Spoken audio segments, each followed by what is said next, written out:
Está sendo gravado, né? Bom, conforme foi publicado pelo site do Sindijuf, né, há tempo, com antecedência, hoje iniciaremos um debate sobre os pontos de carreira que está sendo debatido no Supremo Tribunal Federal, que foi inclusive discutido no último GT da FENAJUF, e nós trouxemos aqui Vera Miranda, nossa conhecida, né, que já trabalhou com o Sindijuf em outras épocas, e esse trabalho, a gente já tem alguns pontos que já foram debatidos em assembleia, que a gente vai consignar, né, para encaminhamento à FENAJUF, e ao mesmo tempo a gente vai acrescentar outros debates que serão encaminhados à Assembleia para aprovação e encaminhamento à FENAJUF. Esperamos que outros servidores compareçam até, pode até ser que tenham sido atrasados nesse momento, mas estamos aqui já com os servidores presentes. Iniciaremos o debate, mas chamaremos aqui a presença para sentar à mesa Vera Miranda, a quem a gente agradece todo o carinho e dedicação à Bahia que ela tem, até porque ela é da Bahia. Né? A gente chama ela à presença à mesa para iniciarmos aqui o debate de carreira, mas antes, logicamente, vamos apresentar um vídeo de 15 minutos sobre a consciência, Dia da Consciência Negra.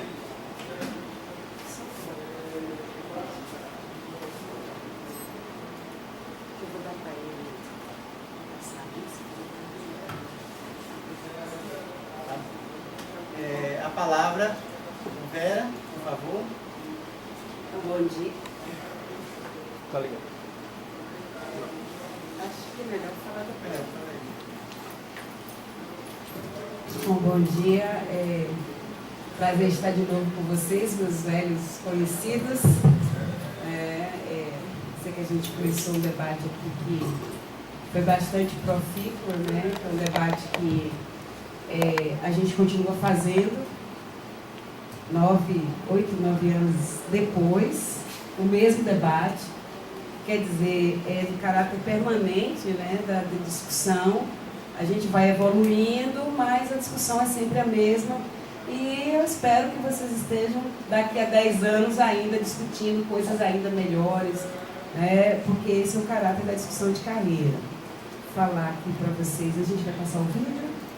É só agradecer a presença de vocês aqui no domingo também, dizer que eu me sinto em casa, né? Afinal de contas, como baiana que sou, é sempre bom voltar. E a gente vai fazer um bom debate hoje. Espero a vinda de mais pessoas para que a gente possa amplificar esse debate. Obrigada. Agora vai passar um vídeo aí por 15 minutos e a gente logo em seguida já inicia. Ele falou assim, eu vou deixar ele embora por quê? Aí ele falou, a minha esposa está grávida. Ele simplesmente apertou o gatilho. Se estava grávida.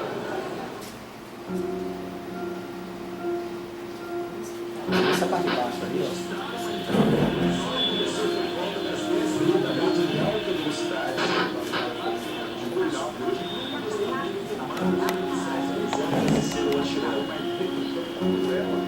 Não está descartada a participação de policiais militares. Pelo menos uma unidade foi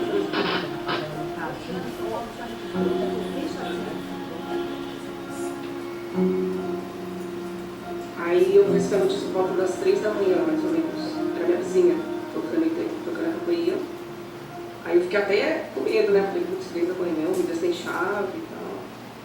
Aí ela falou que tinham saído um casal de amigos meus, né? Que foram lá avisar que a menina estava no hospital. Aí eu já caí no chão. Aí ela pegou e falou assim, não, mas ele tá bem. Só que eu vi pelo olhar dela que, né, era alguma coisa. Teve uma abordagem agressiva também, e eles, os moradores se revoltaram e estavam tacando pedra na polícia. E eles atiraram contra as pessoas, né? O Jonathan também estava passando e foi atingido com um tiro nas costas. O Brasil é o país com o maior número de homicídios no mundo. Em 2012 foram 56 mil pessoas vítimas de homicídio. Dessas 56 mil, 30 mil eram jovens. e entre os jovens 77% eram negros. Então está acontecendo no Brasil o extermínio da juventude negra e nem as autoridades, nem a sociedade, ou grande parte dela, estão fazendo nada que seja realmente efetivo para mudar esse quadro. E uma semana antes dessa chacina da Rua 9, policiais passaram lá, na força tática, e agrediram os meninos que estavam lá dentro. Inclusive um dos falecidos foi agredido, e falaram para ele que hoje estavam aqui para brincar e que na próxima eles iam vir a brincadeira. E ele não foi a primeira vítima da UPP lá em Manguinhos. Antes da morte do Jonathan, o PP já tinha assassinado outros 2 jovens em Manguinhos também. Quando eles olharam dentro do carro, eles já conheciam porque os policiais do bairro. Eles estavam com a boca enrolada até a testa. Que mataram nossos filhos foi a polícia. A polícia matou nossos filhos. Mesmo que ela está debaixo do capuz. Mesmo que ela está debaixo do capuz, nós provamos mais de quem estava debaixo do capuz era a polícia. É muito provável que a maior parte dessas chacinas tenha envolvimento de agente do Estado. Isso é um fato que não dá mais para negar. Vê quantos casos têm acontecido na mesma região, nas mesmas proximidades, e quando você vai ver quais são os batalhões que estão sendo investigados, são os mesmos batalhões. A gente vem acompanhando as chacinas desde maio de 2006 com o mesmo modus operandi. O crime organizado não estatal, ele não mata a céu aberto. Isso não é modus operandi de, como se diz, PCC. Mas, em geral, ele mata ou em local fechado ou em descampado. Porque é muito dos negócios você matar a céu aberto. Com a diferença que, em geral, os agentes do Estado matam mesmo como demonstração de força a esmo. Eles não procuram exatamente o foco, digamos, de pessoas no PCC. Em geral, incute-se um medo generalizado na comunidade, como se fosse uma punição coletiva.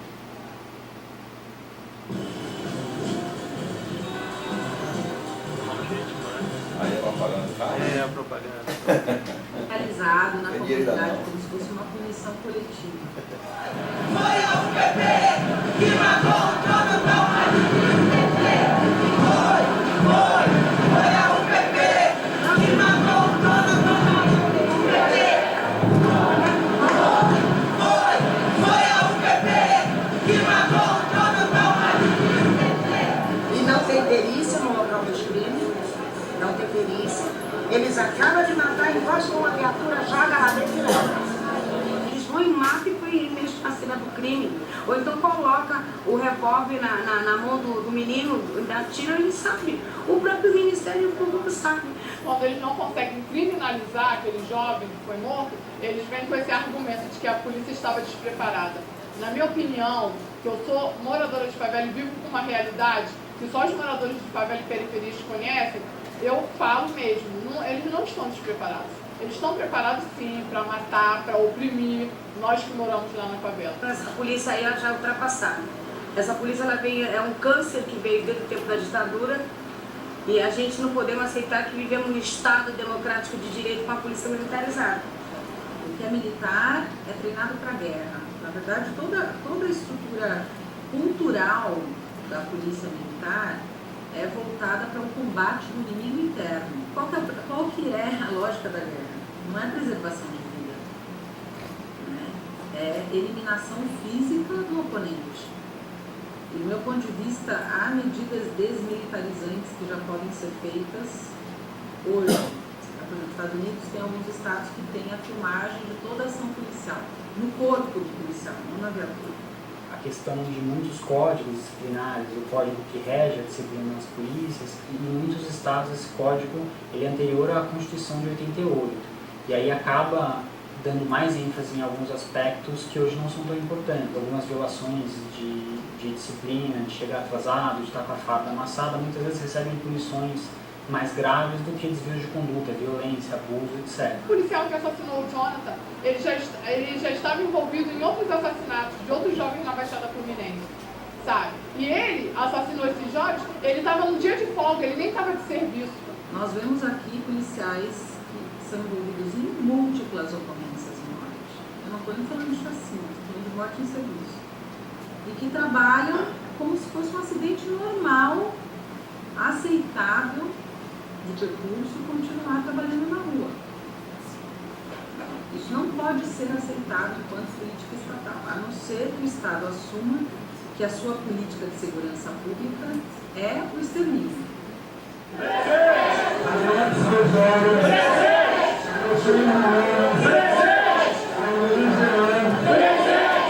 Está passando a hora da gente fazer esse debate sobre a desmilitarização e a reforma da polícia e também sobre o racismo, né? E como o racismo, que é entranhado na sociedade brasileira, né, faz com que, por exemplo, né, a principal vítima de homicídios e a principal vítima de homicídios por parte da polícia seja um jovem negro do sexo masculino. Em muitas capitais brasileiras, a taxa de homicídios entre jovens brancos tem diminuído, mas entre jovens negros tem aumentado. Hoje eu tenho uma consciência também de que meu filho morreu não, ele foi assassinado. Ele foi assassinado porque ele era morador de favela, porque ele era negro, porque se ele estivesse num outro contexto da sociedade, com certeza ele estaria vivo. É só você perguntar para o policial o que é suspeita. A pessoa vestida de bermuda, chinelo, boné, com tatuagem e negra.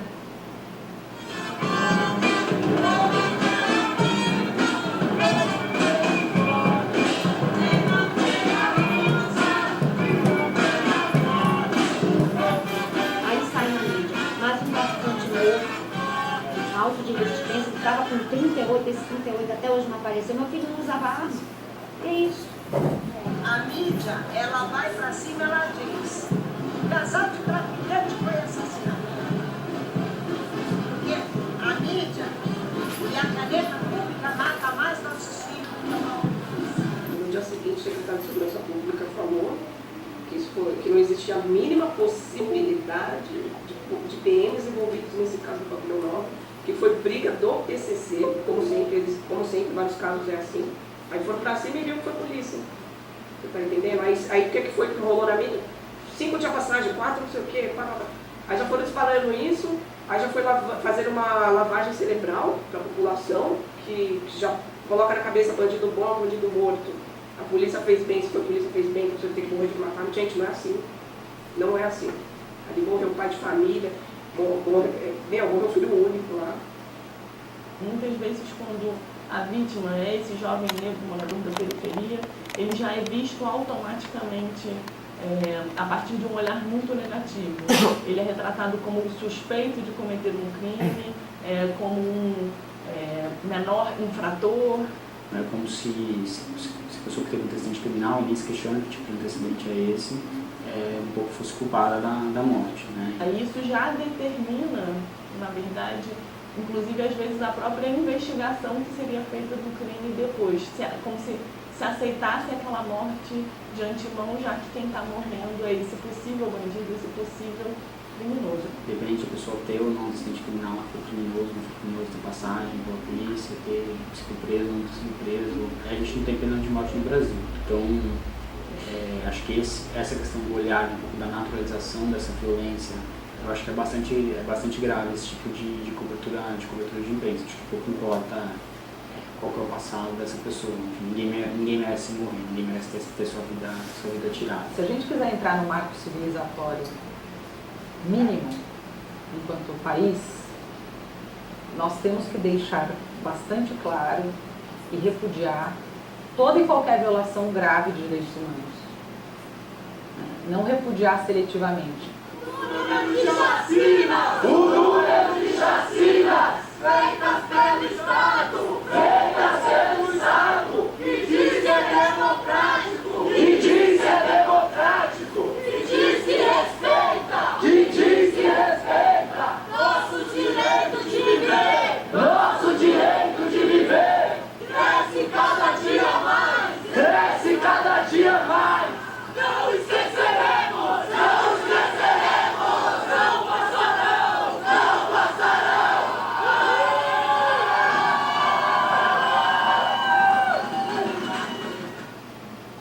Anos e 2 meses de cadeia.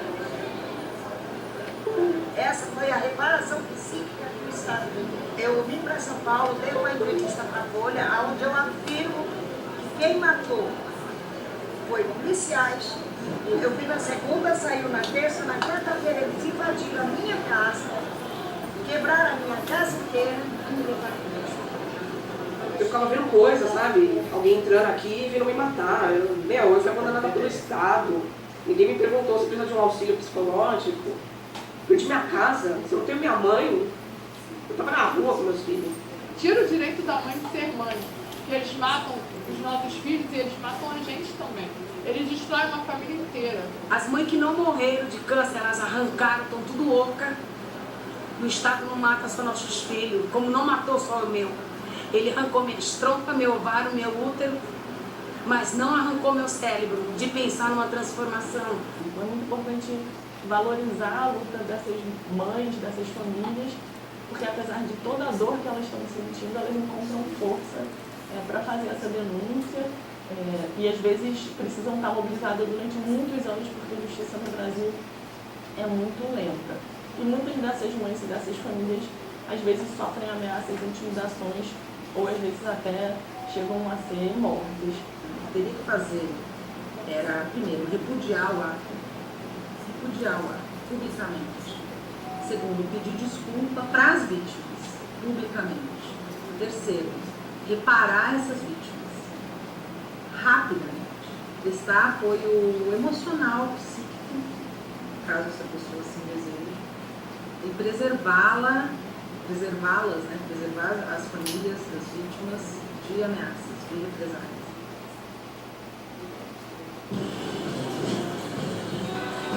O leitinho não saiu todo ainda não. A história começou porque a Renault mandou umas peças aqui. Eu sei que parece que você não entendendo. Passou propaganda do carro, vai ver ali. O leitinho não saiu todo. Eu nem quando sair. A Previdência e o Imposto de Renda,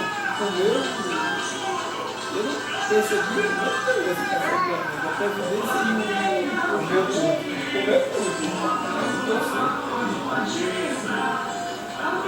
percebi.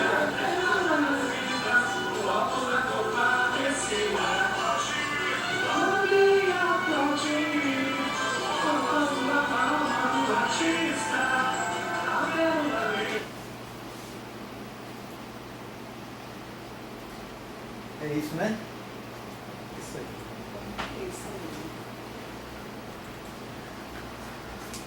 Ô Chico, só uma reparação ali no vídeo ali, que o vídeo falou uma correção ali. Existe pena de morte no Brasil, sim. Em tempo de guerra, por fuzilamento, 7 dias depois o presidente autoriza. Está previsto no Código Penal Militar. Isso ali é uma incorreção jurídica ali, foi lançada ali. Bem, a gente quer agradecer, antes de se iniciar o verdadeiro debate, né? Embora o debate sobre o Dia da Consciência Negra é importantíssimo para nós, a gente tem que se conscientizar dos direitos e igualdade, buscar igualdade na sociedade, respeito, dignidade, né? A gente quer agradecer a todos os presentes aqui, né? A gente espera que mais servidores cheguem para o debate, porque o Sindijuc quer caminhar com esse debate por longo tempo, né? A gente espera que Vera nos compreenda, né? Chamamos a presença da mesa, Vera, para que você inicie o debate e a gente só vai dar um informe no seguinte sentido, né? A gente está fazendo aqui uma ata, né, da realização desse debate GT Carreira Regional do Sindijuc, e a gente já colocou aqui temas que já foram aprovados em Assembleia e que já foram encaminhados à FENAJUF, mas que nós vamos reencaminhar novamente, que é o MS para o cargo de técnico judiciário, cargo de oficial de justiça avaliador federal, gás para aposentadoria para o agente de segurança judiciário e inspetor de segurança judiciário, né, e se outros temas forem lembrados, a gente vai constar aqui. E agora passo a palavra à Vera Miranda, para que a gente possa iniciar o debate sobre o GT de Carreira Regional do Sindijuc Bahia, né, esperando que mais servidores compareçam para o debate. Nós somos democráticos, queremos democracia no Sindijuc Bahia. Vera, muito obrigado pela presença, sinta-se à vontade, você já sabe que a casa é sua, né? Bom, Bom dia. E a gente... Você já falou. O modo de ser de casa é esse, a gente já conhece as pessoas. Eu tinha trabalhado numa primeira ideia, mas eu acho que até para a gente avançar um pouco mais, eu vou fazer um pouco da análise, antes de começar a passar o que a gente está trabalhando no GT, do que tem sido esse trabalho da comissão, até para que eu acho que orienta melhor a discussão de vocês.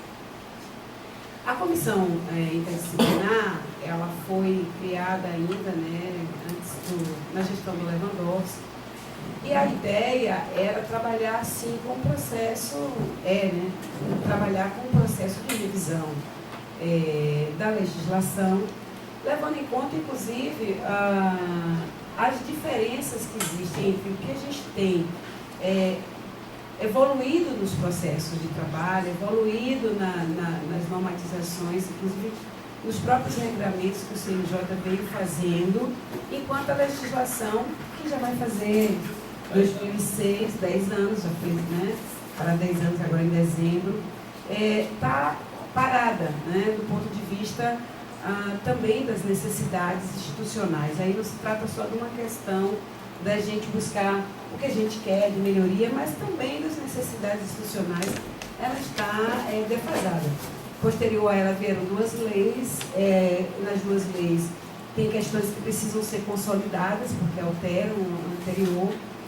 E a nossa ideia era aproveitar esse espaço, que é o que a gente sempre dizia, enquanto a gente está discutindo, premido pela discussão salarial, a gente sempre acaba fazendo uma discussão muito voltada para resolver rapidamente as questões de recomposição de perda. Então a gente nunca acaba discutindo, de fato, os instrumentos e ferramentas que seriam de carreira, instrumentos e ferramentas de gestão do trabalho, apesar dos tribunais serem obrigados, orientados pelo CNJ a fazer esse debate. Então, os órgãos do Poder Judiciário vêm fazendo durante um bom tempo esse debate, constituindo comissões, então, desde do Conselho de Gestão Estratégica, depois a comissão, os comitês de gestão por competência, os regramentos sobre questão de gestão de pessoas, e outros comitês e outras normatizações que são lançadas, que demandam os tribunais a regulamentarem, a instituírem suas normas e que conflitam com o que nós temos em lei. Então, a lei diz uma coisa, ou pelo menos não trata daquela questão, enquanto outras normatizações infralegais vão avançando. A proposta é que nessa comissão a gente fizesse uma discussão dos elementos e, a princípio, a vedação da portaria era não produzir efeitos de aumento orçamentário. Então, a gente poderia trabalhar com consolidação, mas também trabalhar com alterações na lei para dar atualização em questões que a gente tivesse o entendimento que não geraria custo inicial ou até não geraria nenhum custo, apenas facilitaria ou atualizaria essas questões da relação de trabalho. Nesse sentido, a comissão foi montada em setembro e ela tem um prazo de 3 meses para produzir o primeiro trabalho, que é a revisão em si. O primeiro momento da comissão foi um momento um pouco de levantamento do que poderia ser feito, e foi inclusive um momento de proposição não só das discussões sobre a necessária modernização da gestão frente ao próprio processo do judiciário, processo de trabalho judiciário, que vem atualizando e modernizando, introjetando inclusive inovações tecnológicas. A gente vem a legislação de 2006 e anterior ao próprio PJE, que altera fundamentalmente a forma como o próprio judiciário vem trabalhando. Outras regulamentações que também são posteriores a 11.416 e tem sido normatizada pelos órgãos, ou a própria discussão da segurança institucional, ou questões como a política para tecnologia, informação e comunicação, que deveriam constar ou ter vinculação direta com a legislação, estão distanciadas. Então, no primeiro momento, a comissão até fez uma discussão muito mais ampla de diagnóstico. Foram apresentados diagnósticos não somente das necessidades institucionais por parte do pessoal do TST, do TSE, enfim, CNJ. A gente tem um apoio técnico de duas especialistas do TST, e a federação poderia apresentar também uma especialista para acompanhar, enfim, convidada a fazer esse trabalho, porque a gente já tem um tempo acompanhando essa discussão. E lá nós colocamos o nosso posicionamento sobre as coisas que deveriam alterar. Então, até por conta das demandas da categoria. A categoria tinha um projeto aprovado em 2009, está disponível na página, que trata de diversas questões da gestão, e é um projeto muito bom face ao enfrentamento de dificuldades hoje. Então, quando a gente fala assim, hoje a instituição sabe que precisa trabalhar com maior mobilidade possível, até para resolver as suas questões institucionais, porque hoje ela acaba fazendo isso de forma meio que irregular. Então, ela precisa de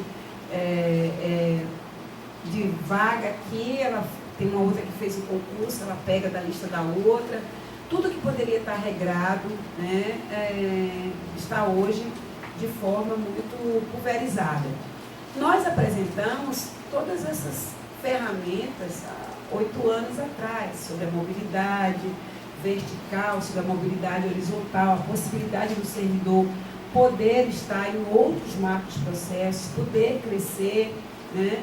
Apresentamos também a demanda do nível superior para o cargo do técnico, que é outra deliberação da categoria, né, do ano da plenária de João Pessoa, e levantamos o nosso diagnóstico sobre as dificuldades, né, que teria que ser resolvidas na carreira.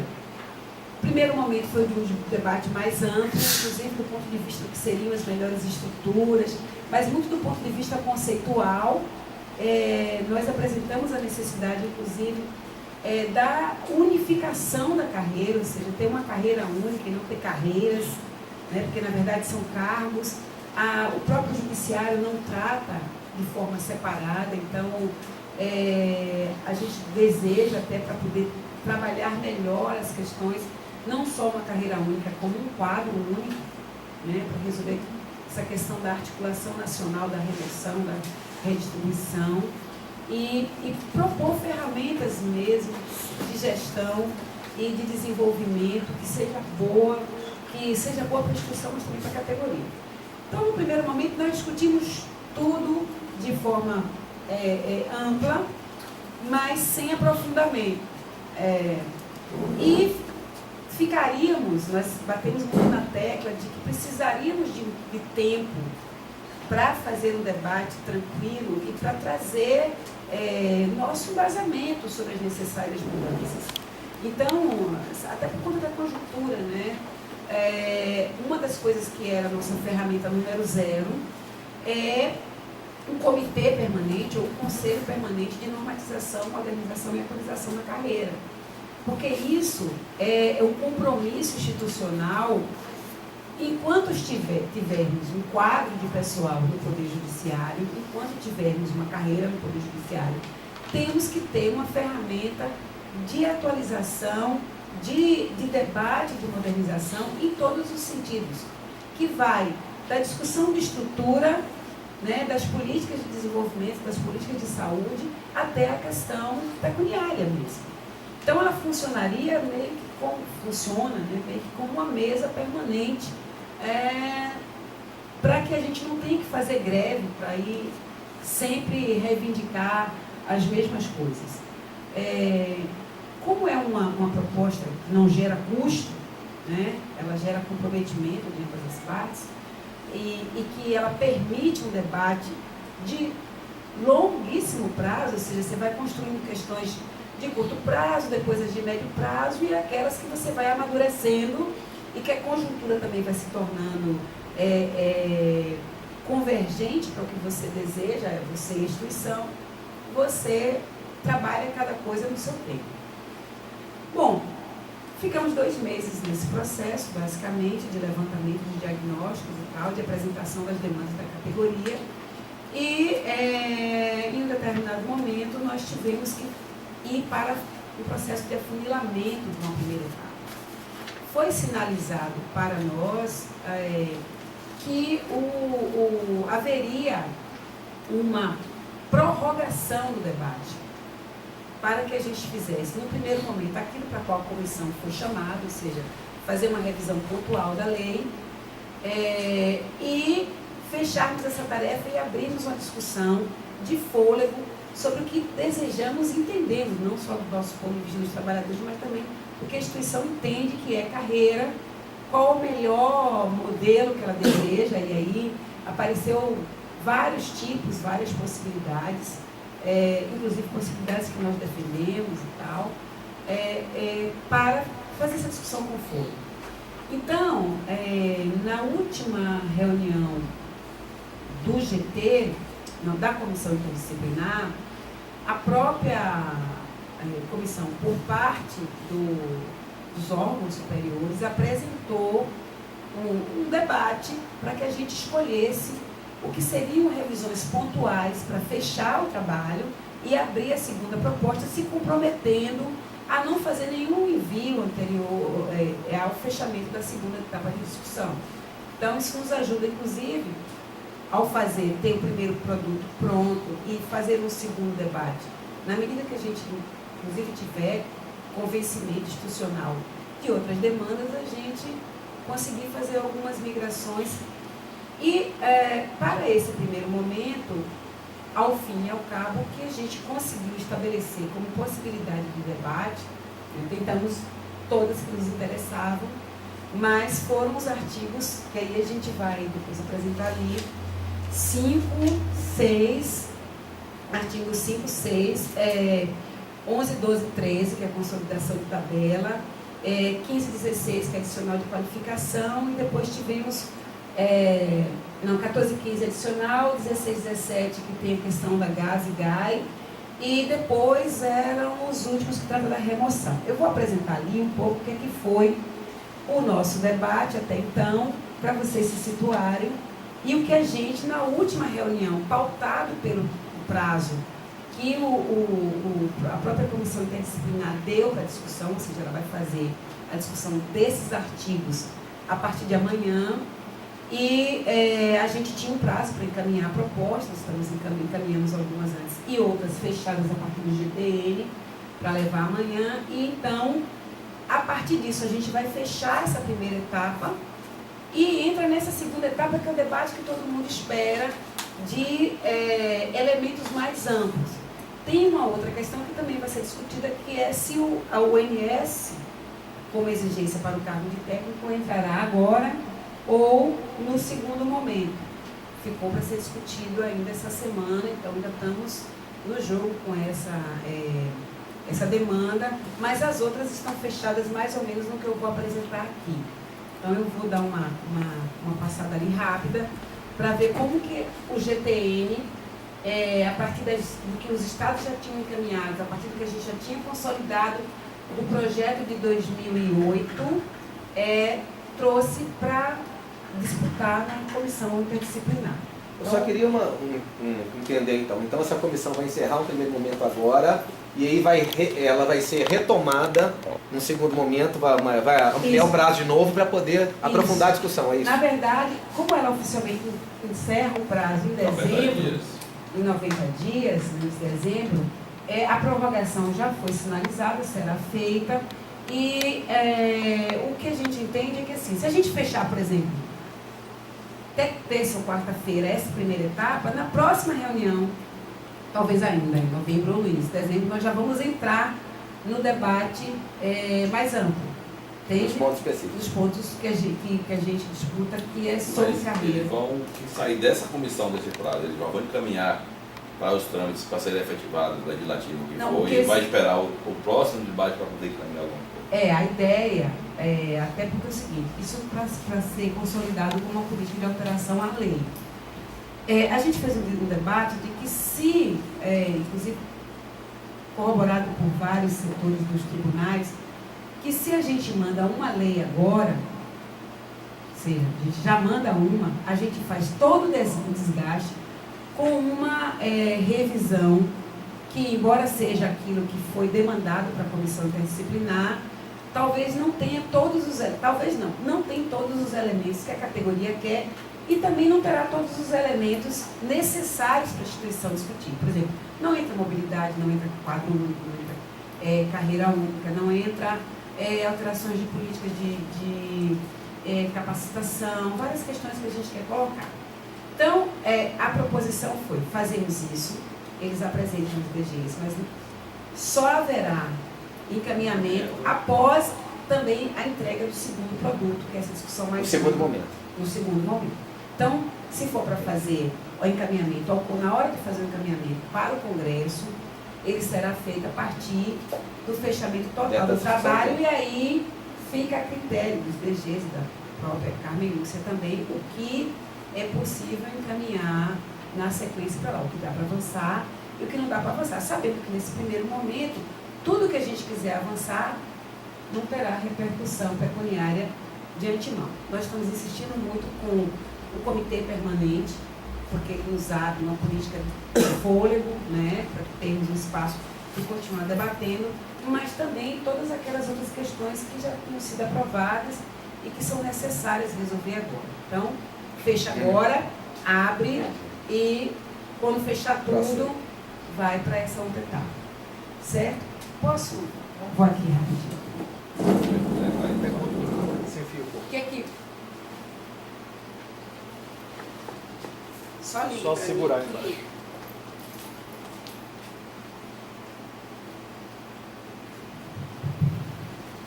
Obrigada. Você vai passando para mim? Antes de mais nada, isso aqui eu acho que vocês receberam. A gente fez uma consolidação de tudo que a gente tinha de 2008 em diante, até agora, e formulamos... Está dando eco. Está dando eco. Para mim? Chega sem problemas. Posso usar o outro? A partir dessa sistematização, nós discutimos e encaminhamos para os sindicatos estaduais, publicamos 4 anexos de tudo que a gente chegou que não tinha deliberação. O primeiro anexo foi tudo que foi avaliado pelo GTN e remetido para a deliberação para a categoria, porque tinha proposições antagônicas. Então, o anexo 1 foi aquilo que vocês receberam, que tinha cargo, classe, qual é a melhor estrutura, quais são as áreas e tal. Então, era para vocês discutir, lá tem a questão de coisas que já tinham sido aprovadas e que, obviamente, não serão alteradas, como a questão da alteração da escolaridade para o cargo de técnico, mas também como chegaram muitas propostas de manutenção do cargo de ensino médio, isso desceu, porque também tinha uma posição em não ter mais nenhum cargo de nível médio. Então foi uma coisa que nós vamos discutir a posteriori. Por quê? Porque essa discussão ela é estruturante na carreira, ficaria para esse segundo momento. Mas, de qualquer forma, nós encaminhamos para ver o debate e os GTs locais encaminharem, posicionarem nas assembleias, aprovarem e devolverem para o GTN, que fará essa discussão a partir de agora. Já foi feito nos 30 sindicatos, já foi debatido na Assembleia e foi aprovado em todos os sindicatos. Sim, mas cada sindicato aprovou alguma coisa, entendeu? Não é a questão do nível superior. É isso, tudo aprovado é questão de eleições especificamente. Sim, só esse ponto. Só esse ponto. Mas, por exemplo, tem sindicato que aprovou isso e aprovou a manutenção de um outro cargo de nível médio, que aprovou a alteração do cargo de auxiliar para nível médio, para recuperar algumas questões e algumas atividades, por exemplo, que tem nos tribunais superiores, copeiro, né, um monte de coisa que eles têm como cargo permanente ou especialidade, né? na verdade, e Mas também essa para algumas... questão do auxiliar já foi passada para nível médio há pouco, até a briga na CFF. Não. Que a Justiça Federal não aceitou passar o pessoal. Não é isso. Naquela lei de 12.774. Aquela lei 12744 trabalha com os AOSDs, que são uma atividade específica, os artífices. Os auxiliares que fizeram o concurso pós-96, por exemplo, que são administrativos, eles não são auxiliares com possibilidade de enquadramento para o nível médio de imediato. A gente está fazendo uma disputa para fazer esse enquadramento junto, mas na verdade é diferente daquele que tinha, né, as atividades deles foram julgadas de nível intermediário e foi feita a transposição já iniciada lá atrás, terminado, né, a orientação dela termina na 12774, esses auxiliares não estão abrangidos por essa resolução, que veio pela 12744, então, isso é um outro processo que a gente tem que construir. Por isso que a Justiça Federal, por exemplo, não deu. Porque são situações diferentes. A eleitoral também não deu, onde ela ainda tem auxiliar. A eleitoral tem em alguns lugares alguns auxiliares. Agora, só eu vou usar o microfone para gravar, porque está sendo gravado para a gente publicar para o pessoal do... Obrigado. Bom dia. Eu conheço um pouco da discussão acerca do INS. Porém, uma coisa que ficou bem clara é o seguinte, que o INS para os técnicos judiciários já está uniformizado. Não há mais discussões quanto a isso, pois foi deliberado em todas as assembleias e aprovado. O que pode estar havendo de divergência, e eu acho que confere com o que você falou, se não conferir, você me corrige, é com relação a outras questões que também tratam do nível médio. Mas os técnicos judiciários já está uniformizado e aprovado. Então, por que não entrar nesse momento, e não sei se agora é o momento de perguntar isso, mas por que não entrar nesse momento inicial se já está uniformizado? Nesse momento, a divergência não é nossa, é institucional. A instituição, as representações dos tribunais que optaram, primeiro por não fazer, depois disseram, não, vamos fazer. Quando a gente fechar essa consolidação, então nessa reunião de segunda e terça, ainda vamos trazer de volta para ver se ela entra agora ou vai entrar no segundo momento. A divergência não é da bancada da FENAJUF. A divergência sobre a conveniência dessa discussão é da bancada institucional. Entendeu? Então, para nós, está tranquilo. Para nós entra agora isso e mais um monte de coisa. Não, o que eu quero é esse retorno para discutir essa demanda de novo na Assembleia, como é que vai ficar? Não, o retorno é o seguinte, não é isso. Vocês aprovam, olha só. Uma coisa é a alteração da escolaridade do cargo de técnico. Outra coisa é a discussão. Ok, isso já está na lista. Outra coisa é a discussão sobre estrutura. Tanto que vocês receberam lá no primeiro anexo, que não está aqui porque já foi encaminhado antes, várias proposições de estrutura, todas elas incluindo o cargo de técnico como cargo de nível superior. Então tinha assim, dois cargos de nível superior, analista e técnico, e um cargo de nível médio de auxiliar, ou um outro cargo a ser criado de nível médio, ou só dois cargos de nível superior, ou cargo de nível superior, mas um cargo de inspetor, não sei o quê, um cargo de oficial, mais um cargo... não tem que discutir o cargo de técnico, tem que discutir isso tudo como um todo, a carreira como um todo. Porque isso não se trata do cargo do técnico, se trata de qual é a estrutura que a gente vai querer. Quantos cargos e quais as demandas de escolaridade nós queremos ter. Então, para algumas categorias, para alguns sindicatos, independente da necessária acolhida do nível superior para o cargo de técnico, tem a discussão se todas as atividades que elas consideram relevantes estão colocadas ali. Entende? Porque assim, você vai trabalhar a alteração para o cargo de técnico que vai passar a estar, digamos, aonde ele deveria estar.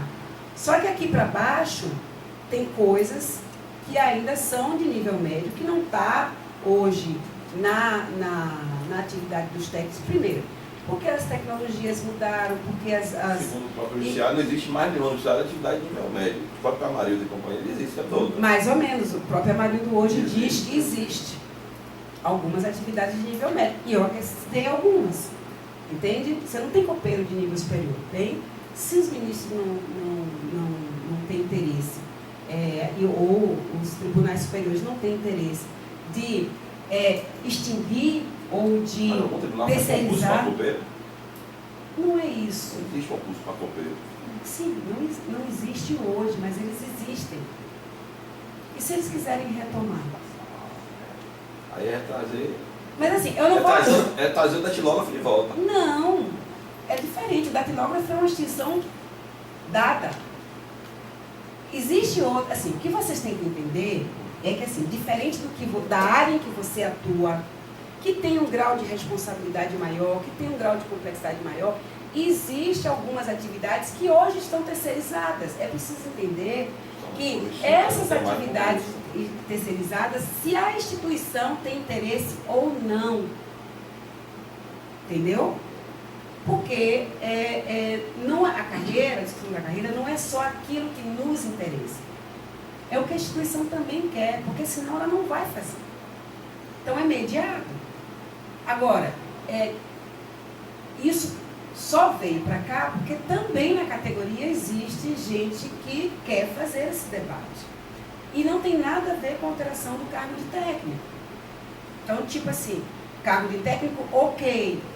Agora queremos discutir outras coisas. Entendeu? Mas... Fala, Francisco. Eu só queria chamar no debate que foi colocado que a gente tem que entender que a carreira do futuro tem carreira do passado. Nós temos várias atividades de nível fundamental que há o interesse da categoria em que ela seja de nível médio. Até porque o ministro não tem interesse, mas os servidores têm interesse que seja de nível médio, até para que a gente evite uma terceirização. A terceirização, ela já existe, mas nós temos que continuar combatendo. Se nós aceitamos isso, nós estamos de alguma forma colocando na nossa atividade de nível superior de técnico ou de analista também um avanço da terceirização. Porque a terceirização, ela não começou hoje. É isso que eu falei, as carreiras de copeiro, artista, já são todas terceirizadas. Aí o debate agora é se vai voltar a ser institucionalizada como um cargo de nível médio. Mas entenda, eu não estou falando, isso foi um ponto. Não estou dizendo que são só esses. Mas o que você está falando tem sentido seguinte, lá na auditoria tinha uma pessoa que era técnica, ela aposentou recentemente e era copeira, ficava lá como técnico. Então tinha uma situação, você pode ter algumas situações assim. Tem outra coisa, assim, existe... Mas ficava lá, a 9421, ela juntou tudo que existia no serviço público, aquela miscelânea toda de artista e tal, em técnico. Pronto. Gente, e extinguiu tudo para trás, todo mundo passou a ser técnico. Gente, deixa eu falar só uma coisa. Aí só uma recriação. Tem duas opções. A gente pode trabalhar com a ideia de que tudo é natural, então assim, já está terceirizado, deixa quieto, e amanhã a mesma coisa pode acontecer nas áreas, que, por exemplo, que dia é quarta ou quinta-feira que vai votar a terceirização na área FIM? Existem setores na gestão pública que entendem que toda a área administrativa ela é especificamente possível de ser terceirizada. Independente, não é de nível médio, não. Eles entendem que o que não é atividade essencial, ou seja, no caso do judiciário, a produção judiciária dos feitos, não precisa necessariamente ser do quadro. Então, o debate sobre a terceirização é um pouquinho mais longo. Assim, a gente pode dizer assim, bota em extinção o cargo de auxiliar. Não só, assim, meu papel aqui, eu até tenho uma dificuldade porque eu sou uma pessoa que eu gosto muito do debate. Quem me conhece sabe. Eu gosto do contraponto. Mas o meu papel aqui é dizer o que nós estamos fazendo. Agora, o que a categoria traz para o debate, a gente não rechaça de ponto, porque assim, A categoria é heterogênea, então ela pensa de um jeito aqui, do outro jeito no Pará, do outro jeito no Rio Grande do Sul, e por aí vai. Então, a gente não pode moldar o debate ao nosso, e também não pode moldar o debate do ponto de vista do que já é assim, acabou. Porque isso é papel da instituição. Eu acho o seguinte, a categoria seja assim, bem... Toda a diversidade dos setores, né? Em 30 estados e na plenária, uma coisa de ponto específico. Carreira de técnico de área de nível superior e caminhada especificamente já fora da carreira. Pronto, esse ponto vai andar, as outras discussões podem ir depois para resolver. Pois é. Bom, aí se voltar para a categoria de decidir como é que vai o técnico ficar depois que decidir as outras questões, vai indo contar a categoria. Em primeiro lugar, então vou dar um informe sobre essa questão, só antes de eu falar com você. Lá atrás, quando a gente dizia que isso não seria discutido como vocês propuseram, legitimamente, legítimo, não estamos discutindo isso, não estamos discutindo a vida como ela é. Proposição de ter um projeto de lei próprio para ir ao Congresso só para alteração de escolaridade foi encaminhado para o STF e o STF devolveu para a comissão. Ou seja, a proposição que vocês deliberaram não acontece, porque mesmo vocês dizendo que isso não é carreira, isso é essencial e estruturante da carreira. E você sabe que você discutiu, foi capacitado aqui. Então, com você eu não vou permitir tergiversar. Então, o que acontece? A instituição olhou com os olhos de gestora. Não vou discutir isso separado. Eu vou discutir no todo. Então, nós estamos discutindo no todo. Qual é o que a gente... assim, a gente tem que tocar conforme a dança. Primeira coisa que foi apresentada é que todos os dias que tem reunião é reapresentado. E o INS no cargo de técnico. E o INS no cargo de técnico. Olha, isso aqui não dá alteração. Não dá. Mas eles têm outros debates. Então, por exemplo, independente disso, o que eu quero dizer é o seguinte. O que a categoria está discutindo não é o cargo do técnico. O cargo do técnico está com a vida resolvida do ponto de vista da categoria. Tem aprovação em plenária. Então, isso não é possível de alteração. A gente pode até, Deus o livre, perder o debate e não passar. Mas isso não é possível de ninguém dizer assim, não, eu não defendo. Tem que defender. Entende? E tem que achar embasamento técnico para defender. Qual é a questão? A questão é que existem outros pontos, fora o cargo de técnico, que parte da categoria, e não é uma parte pequena, quer continuar